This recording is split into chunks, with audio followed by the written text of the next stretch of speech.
안녕하세요. 오늘의 사연입니다. 저는 30대 여자입니다. 3살 연상의 남편과 5살 된 딸과 셋이 살고 있어요. 제 친정집은 지방에 있어서 명절 때만 고향에 내려가곤 해요. 게다가 저는 외동딸이고 형제자매가 없어서 친척이 별로 없어요. 반면 남편은 누나와 여동생이 있어요.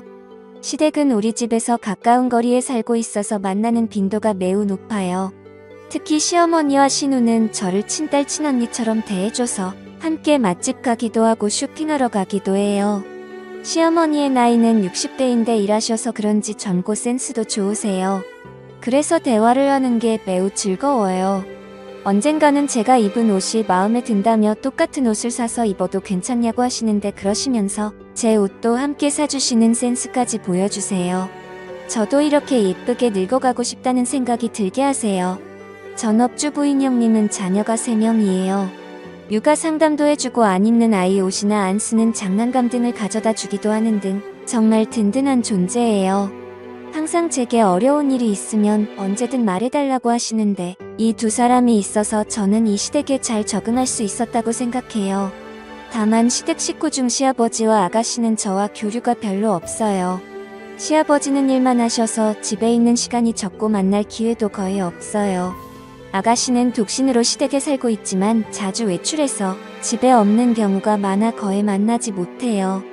형님도 자신의 여동생이지만 보통 무슨 생각으로 사는 건지 옛날부터 잘 모르겠다고 말할 정도이니 쉽게 친해지기 어려울 것 같아요. 하지만 인연을 맺었으니 언젠가는 사이좋게 지낼 수 있었으면 좋겠다는 생각을 했어요. 하지만 시아버지와 아가씨와의 사이는 나아지기는커녕 악화되는 방향으로 진행됐어요. 시아버지는 정년 퇴직 시기가 돼서 퇴직하셨어요. 일만 하시던 시아버지가 앞으로 무엇을 하실지 궁금했는데 아마도 시어머니의 곁을 떠나지 않을 것 같았어요. 곁을 떠나지 않는다는 게 무슨 말이냐면 시어머니를 항상 자신의 감시하에 두겠다는 말이에요. 아침에도 시어머니와 같은 시간에 일어나 아침을 준비하는 걸 지켜보고 청소나 빨래 등도 일일이 시어머니를 따라다니며 지켜본다고 했어요. 특별히 간섭하는 건 아니지만 계속 따라다니니까 집안일하기 힘들다고 했어요. 그리고 시아버지는 매일 시어머니의 직장까지 함께 가서 퇴근 시간에 꼭 데리러 온다고도 했고요. 시어머니에게는 퇴근길에 잠깐 카페에 들리는 게 기분 전환의 한 방법이었는데 시아버지가 데리러 오니까 그런 여유도 가질 수 없었다고 해요. 시어머니가 시아버지의 감시에서 벗어날 수 있는 시간은 일하러 갈 때뿐이라는 참으로 갑갑한 일상이 되어버린 거죠. 시어머니는 시아버지에게 어디 놀러라도 좀 다니라고 은근슬쩍 시아버지를 혼자 어딘가로 보내려고 했지만 시아버지의 대답은 노였어요. 딱히 혼자 가고 싶은 곳이 없다며 거절하신 거죠. 저와 형님은 그 상황을 듣고 어떻게든 시어머니를 시아버지에게서 떼어놓을 수 없을까 고민했어요. 우선 시어머니만 점심에 초대했는데 약속 장소에 시아버지도 함께 오셨어요. 여자끼리의 모임이었는데 시아버지가 계시니 하고 싶은 이야기 반도 하지 못한 채 점심을 마쳤어요. 식사를 마치자마자 바로 돌아가는 부모님. 그 뒷모습을 보면서 형님과 어떻게든 시어머니를 자유롭게 해주고 싶다는 생각이 들었어요. 시어머니가 출근하지 않는 날이 시어머니에게 가장 힘든 날이 된 거죠. 시아버지는 시어머니를 감시하고 있지만 특별히 외출은 하지 않는 것 같았어요. 형님이 시아버지에게 시어머니도 자유시간이 필요하다고 항의했는데 시아버지가 이렇게 말했어요.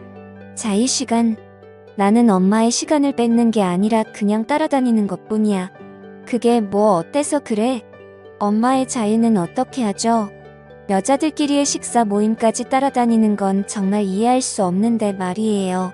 엄마는 퇴근길에 카페에서 여유롭게 시간을 보내는 걸 좋아하시는데 그마저도 못하게 하시는 건 엄마를 괴롭히는 거나 마찬가지라고요.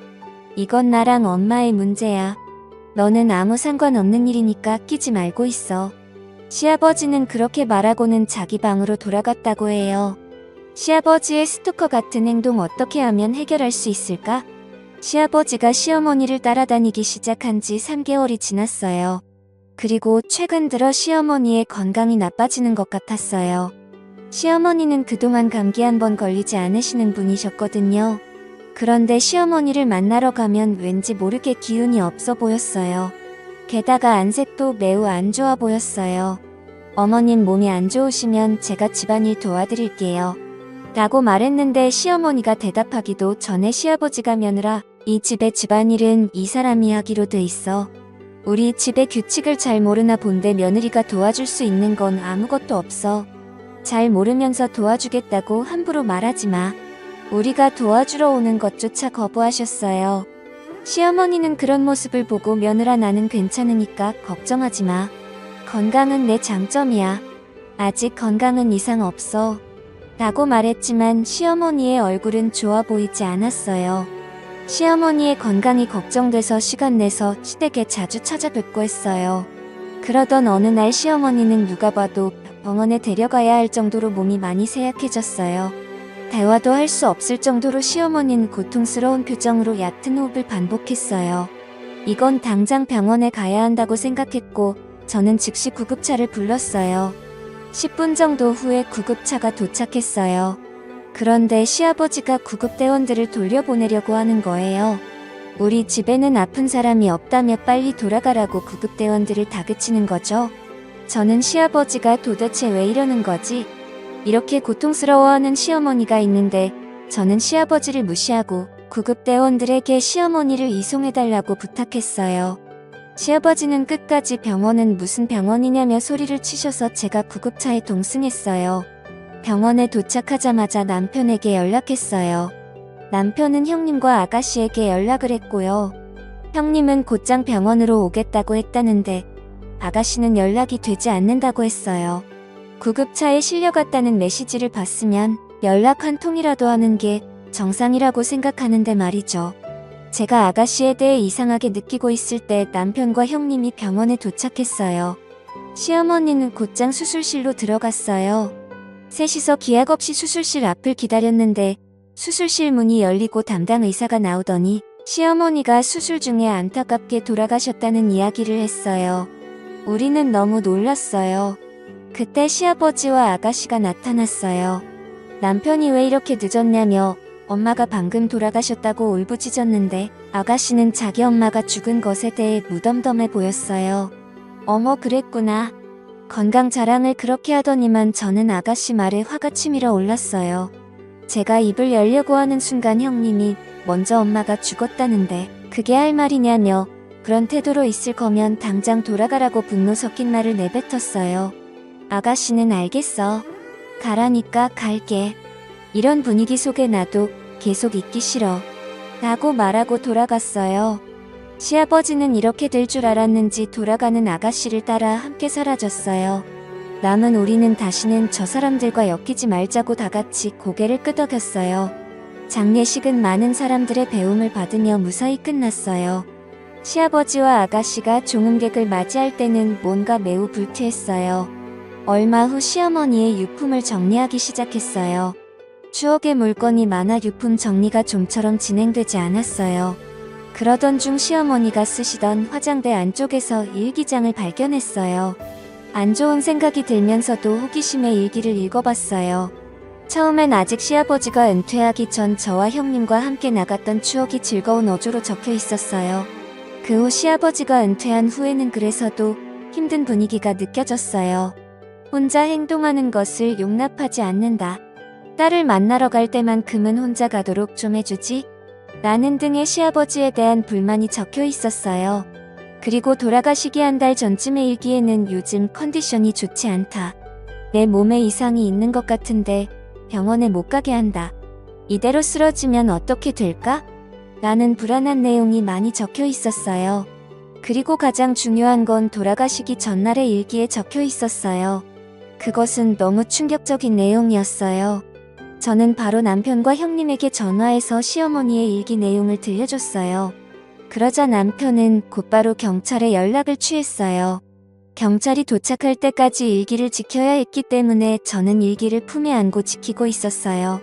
경찰이 도착할 때까지 저는 불안에 떨었고 10분 후에 도착한 경찰관에게 몰래 현관에서 시어머니의 일기를 보여주었어요. 읽어 내려가는 경찰관 드디어 마지막 페이지가 나오자 경찰관은 얼굴을 찡그리며 약간 떨고 있는 것처럼 보였어요. 그 이유는 다른 방에서 유품 정리를 하고 있던 시아버지와 아가씨에게 경찰관이 다가갔고 두 사람은 처음엔 놀란 표정을 지었지만 경찰이 여긴 무슨 일이냐며 화를 냈어요. 경찰관은 시아버지와 아가씨에게 이야기했어요. 이 일기의 마지막에 두 분이 지난 한 달 동안 식사에 독극물을 넣었다고 적혀 있네요. 이게 사실인가요? 그럴 리가 없잖아요.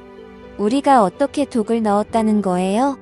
라고 아가씨가 반박했어요. 여기에 적힌 거 보면 한 달 전부터 막내 따님이 요리하기 시작했다고 하고 돌아가신 분은 기쁘긴 한데 동시에 뭔가 좀 이상한 맛이 났다고 적혀져 있네요.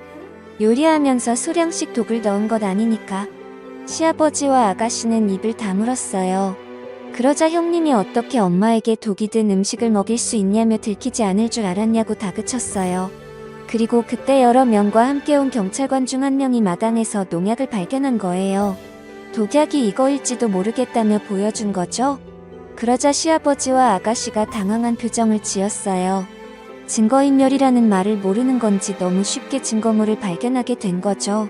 수상한 모습에 낌새를 알아차린 경찰들은 두 사람을 바로 경찰서로 데려갔어요. 가급적이면 직접 시어머니를 죽인 이유를 듣고 싶었지만 그건 나중에 들어야 했어요. 시아버지와 아가씨가 연행되자 시댁은 갑자기 조용해졌어요. 저 두 사람이 솔직하게 범행을 인정할까? 약간의 걱정은 있었지만 사망사고이니 분명 제대로 수사할 거예요. 그리고 정말 시어머니를 죽인 게 맞다면 그에 맞는 처벌을 꼭 받게 해야죠. 다음날 시아버지와 아가씨가 범행을 인정했다는 연락을 경찰로부터 받았어요. 그리고 궁금한 범행 동기에 대해 먼저 시아버지부터 이야기했어요. 시아버지는 시어머니가 좋아하는 사람이 있어서 자신과 이혼을 준비하고 있다고 생각했대요. 그래서 시어머니의 모든 행동을 간섭하고 혼자만의 시간을 주지 않은 거죠. 이 이야기를 듣고 궁금했던 건 시아버지가 누구한테 이런 이야기를 들은 건가였어요. 적어도 저나 남편이나 형님은 이런 말을 한 적이 단 한 번도 없었거든요. 분명 시어머니는 시아버지 말고는 좋아하는 사람이 없었어요. 이건 정말 확실했어요. 나도 나중에 정년 퇴직하게 되면 남편이랑 둘이서 여행 다니고 싶어. 그동안 못했던 것들도 둘이서 함께 해보고 싶어. 라고 수줍게 말씀하시던 모습이 아직 선명하게 기억나거든요. 이런 시어머니를 의심하다니. 그리고 아가씨의 동기는 바로 돈 때문이었어요. 아가씨는 벌이가 그렇게 많지 않았는데도 유흥에 빠져 있었나 봐요. 빚도 생겼고 그 빚을 갚지 못해 악순환되고 있었던 거죠. 그래서 시어머니에게 도와달라고 했지만 온갖 욕을 먹고 거절당했다고 해요. 그렇다면 차라리 유산이라도 빨리 받아야겠다는 무서운 생각을 하게 된 거죠. 하지만 혼자서는 할 수 없다고 생각해서 시아버지를 이용하는 방법을 생각해낸 거예요. 즉 시아버지에게 시어머니가 좋아하는 사람이 있다는 거짓말을 한 게 아가씨였던 거죠. 시아버지는 또 그 거짓말에 순순히 속아 넘어간 거고요. 결국 모든 원인은 아가씨였던 게 밝혀졌어요. 시아버지는 자신의 짧은 생각으로 이런 일이 생겼다며 울면서 후회한다고 했어요. 만약 시어머니를 정말 잘 아는 사람이었다면 절대 그럴 사람이 아니라는 것쯤은 너무나 쉽게 알 수 있었을 텐데 바보같이 아가씨 말만 믿다니. 시어머니가 평생 좋아했던 사람은 시아버지뿐이었는데 너무 슬프네요. 아가씨는 돈 때문에 아버지까지 이용했다는 점에서 더 죄가 무겁다고 해요. 사람의 마음을 이용한 건 결코 가벼운 일로 넘길 수 없으니까요. 반면에 저희는 시어머니의 유산을 보고 깜짝 놀랐어요. 놀랍게도 시어머니는 재테크를 엄청 잘하시는 분이셨어요. 주식 계좌에서 한 번도 본 적도 없는 큰 금액이 발견된 거죠.